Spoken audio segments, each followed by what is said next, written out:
Goeiemôre en weer eens baie welkom saam met ons by ons oggendoordenkings tyd. Dankie dat jy inskakel. Nuwe week en ons pak weer aan waarmee ons praat waaroor ons praat, die hand van die Here op ons lewens. Die groot beginsel van sukses is die sewende hand. Die hand van die Here wat alles doen.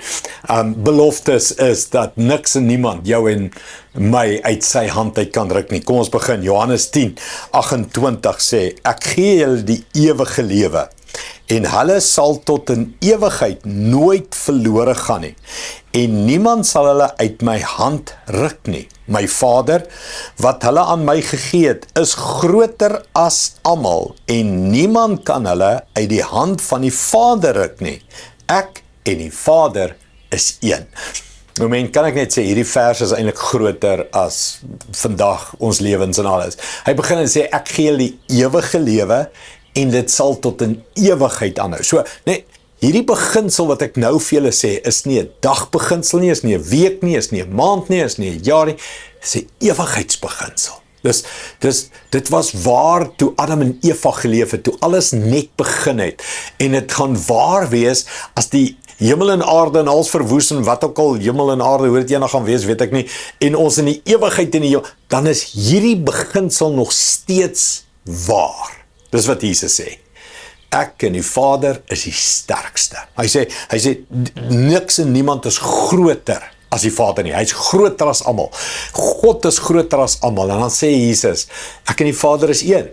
En jy is in my hand. Ek en jy is in die hand van Jesus en die Vader in hulle hand. Mens, my en jou lewe is eintlik so kosbaar in die hand van die Here. En dis vir ewig waar en hulle is die sterkste en die grootste. En as jy hierdie, kan ek sê, hierdie posisie inneem en sê, Here, hier's my blyplek, hier's my sitplek, hier's my bestaansplek in U hand. U hand is in my, op my, oor my. Ek is binne in die hand van die Vader en die Seun. Niks en niemand kan my uit die hand uitruk nie. U hand is in my lewe sigbaar betrokke aan die werk vir ewig en U hand is die sterkste. Is dit nie soos opgesom nie? Is dit nie soos well done, all said, undone, finish nie? Dis waar jou lewe is. Dis waar my lewe is. Dis waar ons kan lewe. Elke dag met geloof en bewustheid en vertroue. Here, ek is in U hand. Vir ewig. En U hand is die sterkste. Niks en niemand kan my uit die hand uitruk nie. Die hand van die Vader en die Seun. Dis waar ek is. Kom ons bid dit saam.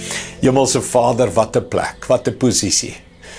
En as ons net hierdie waarheid kan elke dag herhaal in ons harte, en dit glo, en dit sê, en dit bid, en vanuit hierdie posisie uit leef, hoeveel anders sal ons lewens wees. Dankie daarvoor, Here, dankie vir die grootheid, dankie daarvoor, vir die liefde, dankie vir hierdie posisie. Maak dit vas in ons harte, skryf dit, Here, herhaal dit, oor en oor. Ek is in U hand, ek is in die Vader se hand, ek is in die Seun se hand. Dis vir ewig en hulle is die grootste. Dis my veilige blyplek. Dankie daarvoor, Here, in Jesus naam. Amen. Dankie, liewe vriende. Sien jou môre. Trots geborg deur Evergreen Turf.